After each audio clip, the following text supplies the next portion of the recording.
Bismillahirrahmanirrahim. Assalamualaikum warahmatullahi wabarakatuh. Kami dari kelompok 8 Dinasti Umayyah ingin mempresentasikan hasil tugas kelompok kami tentang Dinasti Umayyah bin Abi Sufyan. Kali ini saya akan menjelaskan tentang periode Dinasti Umayyah. Dinasti Umayyah didirikan oleh Muawiyah bin Abi Sufyan yang berpusat di Damaskus atau Syria. Fase ini berlangsung sekitar 1 abad atau 90 tahun dan mengubah sistem pemerintahan dari sistem khalifah kepada sistem memlakat atau kerajaan monarki. Dinasti Umayyah di Andalusia atau Spanyol pada awalnya merupakan wilayah taklukan Umayyah yang dipimpin oleh gubernur pada zaman Walid bin Abdul Al-Malik. Dinasti Umayyah merupakan pemerintahan kaum muslimin yang berkembang setelah masa Khulafa ar-Rasyidin yang dimulai pada tahun 41 Hijriah. Di dalam sejarah peradaban Islam, Muawiyah tampil sebagai penguasa pertama yang mengubah sistem pemerintahan dalam Islam dari sistem pemerintahan yang bersifat demokrasi mufakat menjadi pemerintahan monarki absolut. Ada 4 khalifah yang cukup menonjol selama pemerintahan Bani Umayyah berlangsung. Yang pertama yaitu Muawiyah bin Abi Sufyan, yang di antara keberhasilannya, yang paling menonjol adalah mengubah sistem pemerintahan Islam dari sistem musyawarah mufakat menjadi sistem monarki absolut atau berdasarkan keturunan. Kemudian yang kedua adalah Abdul Malik bin Marwan. Di antara keberhasilannya, yang paling bermanfaat adalah mencetak uang logam pertama yang berbentuk emas dan perak, dan menetapkan Yerusalem sebagai kota suci umat Islam. Yang ketiga Al-Walid bin Abdul Malik, yang juga berkontribusi besar seperti membangun Masjid Al-Mawi di Damaskus, serta memperluas Masjid Nabawi di Madinah, termasuk banyak menyempurnakan pembangunan gedung-gedung di masa pemerintahannya. Yang keempat Umar bin Abdul Aziz, yang disebut sebagai khalifah ketiga terbesar dari Bani Umayyah, yang salah satu kontribusi utamanya adalah mempersatukan perpecahan yang muncul secara berturut-turut antara bangsa Arab dan non-Arab. Pertengahan abad ke-6, pada 750 Masehi, Damaskus berhasil direbut oleh Abbasiyah yang membuat pemerintahan Umayyah jatuh. Sejak saat itu, berakhirlah era Umayyah di Damaskus dan dimulainya era baru di Andalusia dengan pusatnya berada di kota Cordoba, Spanyol, atau yang disebut Dinasti Umayyah kedua. Tentang karakteristik dari Dinasti Umayyah. Jadi, karakteristik Dinasti Umayyah memiliki karakteristik tersendiri yang berbeda dengan dinasti lain. Dinasti ini tidak hanya merupakan peralihan kekuasaan, namun membawa perubahan dasar dan ajaran dalam Islam, termasuk juga sistem pemerintahan yang berbeda dan sistem pendahulunya yaitu Rasulullah Shallallahu Alaihi Wasallam dan para khulafa Rasyidin. Akan tetapi di sisi lain, dinasti ini juga berperan penting dalam membangun peradaban dan kebudayaan Islam.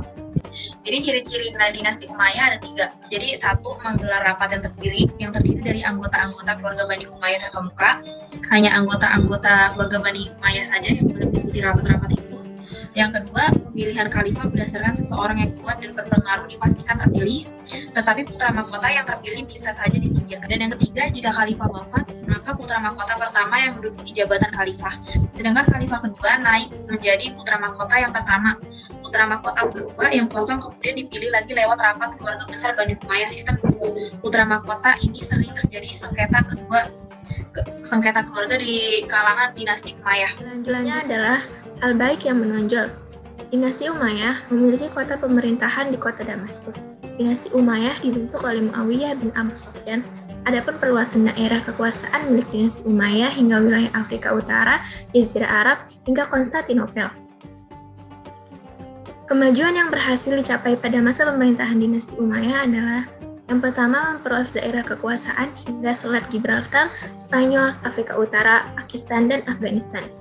Kedua, pada bidang administrasi atau tata cara pemerintahan pada dinasti Umayyah sudah terbagi menjadi beberapa bagian, seperti bagian yang menangani pajak, menangani kebutuhan masyarakat umum, dan lainnya. Yang ketiga, pada bidang pendidikan, dinasti Umayyah berhasil untuk melakukan pembukuan hadis. Selain itu, perkembangan ilmu astronomi, ilmu hitung, dan kedokteran juga berkembang pada saat dinasti Umayyah. Ilmu pengetahuan pada masa Kekhalifahan Umayyah. 1. Ilmu agama. Sebenarnya, ilmu agama sudah diminati sejak zaman Kekhalifahan Rasyidin. Dan namun, di masa dinasti Umayyah, jenis keilmuan ini berkembang amat pesat. Banyak sahabat Nabi Muhammad SAW yang mengembara untuk berdakwah. Di pelosok-pelosok negeri itulah berdiri berbagai pusat kajian Islam yang mempelajari Al-Quran, hadis, dan fikih. Pusat-pusat kajian itu terdapat di Makkah, Madinah, Kufah, Basrah, Fustat, hingga Damaskus. Di antara ilmu-ilmu agama yang berkembang adalah ilmu qiraat atau seni membaca Al-Quran, serta ilmu tafsir. Tokoh-tokoh di bidang qiraat dan tafsir adalah Nafi'i bin Abdurrahman, Abdullah bin Abbas, Abdullah bin Ibnu Katsir, dan lain sebagainya. Berkembang juga ilmu hadis dengan tokoh seperti Imam Bukhari, Imam Muslim, Abu Daud, dan lainnya. Ilmu fikih dengan tokoh besar seperti Imam Abu Hanifah, Imam Malik bin Anas, dan masih banyak yang lainnya. Nah, yang kedua adalah ilmu bahasa Arab. Sebenarnya, ilmu bahasa Arab pada masa sebelum Islam sudah berkembang jauh. Namun, selama itu, sebagian besar penduduk Jazirah Arab adalah ummi, atau tidak bisa membaca dan menulis. Tradisi keilmuan bahasa mereka berbentuk lisan, bukan tulisan. Pada masa Kekhalifahan Umayyah, ilmu bahasa Arab dimodifikasi sedemikian rupa dan ditulis sesuai cabang-cabang bahasanya. Sebagai misal, Abu al-Ashwad ad-Duali dari Basrah yang menuliskan ilmu Nahwu. Yahya bin Ya'mar, murid Abu al-Ashwad, kemudian menggeluti ilmu saraf dan balaghah. Pada masa dinasti Umayyah ini juga, Ahmad al-Farahidi menyusun kamus atau mu'jam bahasa Arab dan kaidah-kaidah bahasa Arab. Yang ketiga adalah ilmu sejarah. Perkembangan ilmu sejarah di masa dinasti Umayyah dimulai dari penulisan sirah nabawiyah atau perjalanan hidup Nabi Muhammad SAW. Data-data sejarah ini dikulik melalui sumber-sumber lisan dari sahabat-sahabat Rasulullah. Di masa Kekhalifahan Umayyah, kitab sejarah yang pertama kali ditulis adalah Al-Maghazi dan Al-Sirah yang ditulis Ibnu Syihab Al-Zuhri untuk merekam riwayat perjalanan Nabi Muhammad SAW. Sejarawan-sejarawan yang terkenal di masa Kekhalifahan Umayyah antara lain Ibnu Ishaq Al-Waqidi, Ilmu Hisham, Muhammad bin Umar Al-Waqidi, dan lainnya. Yang keempat, ilmu kalam. Di bidang ilmu kalam, di masa Kekhalifahan Umayyah berkembang aliran-aliran pemikiran Jabariyah yang dipelopori oleh Jam bin Syafan, aliran Qadariyah yang dipelopori Ma'bad al-Juhani, dan aliran Mu'tazilah yang dipelopori oleh Wasil bin Atta. Aliran-aliran pemikiran dan ilmu kalam ini mencoba menafsirkan ajaran Islam dengan metode filsafat. Namun, banyak tokohnya yang mendapat tekanan dari pemerintah. Kendaki demikian, aliran pemikiran dan ilmu kalam tetap berkembang pesat. Yang kelima, sastra. Jenis sastra yang berkembang di masa Kekhalifahan Umayyah adalah syair atau puisi. Syair-syair ini didendangkan di banyak pertemuan. Bahkan, pada masa itu, terdapat pasar ukas yang menjadi tempat untuk petunjuk syair Arab. Di masa dinasti Umayyah, orang yang memiliki kecakapan lisan, baik itu orator dan penyair, memiliki kedudukan sangat terhormat di kabilahnya.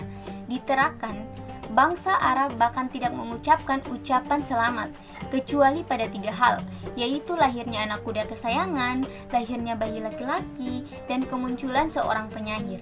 Di era Kekhalifahan Umayyah pula terdapat beberapa aliran syair yang berkembang, misalnya syair ghazal yang penuh nuansa cinta dan erotisme. Nah, syair ghazal ini dikembangkan oleh Umar bin Abu Rabiah. Selain itu, berkembang juga syair politik yang dikenal dengan sebutan al-syir al-hizbi. Yang keenam, ilmu kimia dan kedokteran untuk keperluan praktis. Ilmu kimia dan kedokteran turut berkembang pesat. Tokoh terkenal yang mendalami bidang ini adalah Khalid bin Yazid bin Muawiyah yang belajar di Alexandria, Mesir. Ia menerjemahkan karya-karya Yunani di bidang kedokteran, kimia, farmasi, dan matematika ke bahasa Arab. Tokoh lainnya dari golongan Nasrani adalah Ibnu Atsal dan Abu Hakam al-Nasrani. Ia merupakan dokter pribadi Khalifah Muawiyah bin Abu Sufyan. Abu Hakam adalah spesialis bidang farmasi dan obat-obatan dari pil, tablet, hingga ramuan herbal. Hikmah yang didapat dari Bani Umayyah ini, berdirinya dinasti Bani Umayyah ini pada tahun 661 sampai dengan 750 Masehi di Jazirah Arab. dan berlaku di Cordoba, ibu kota Spanyol pada tahun 750 sampai dengan 1017 Masehi. Pemimpin dinasti Bani Umayyah pertama kali adalah Muawiyah bin Abi Sufyan, sekaligus pendiri dinasti Umayyah. Pada masa pemerintahan dinasti Bani Umayyah, banyak sekali hal terjadi mulai dari perluasan wilayah, kekuasaan, sampai dengan pembangunan infrastruktur dalam negeri. Banyak sekali manfaat yang dapat diambil dari dinasti Bani Umayyah, yang diantaranya berdirinya atau terbentuknya sistem pemerintahan, penyebaran agama Islam yang sampai hingga ke Andalusia, Spanyol menjadi pintu masuk bagi Islam ke negara-negara Eropa, dan penyebarnya penggunaan bahasa Arab, dan pengembangan ilmu-ilmu yang bermanfaat pada masa Bani Umayyah. Kesimpulannya adalah banyak kemajuan dan perubahan yang terjadi di masa Bani Umayyah, dan bahkan perubahan dan kemajuan masih bisa kita rasakan pada saat ini.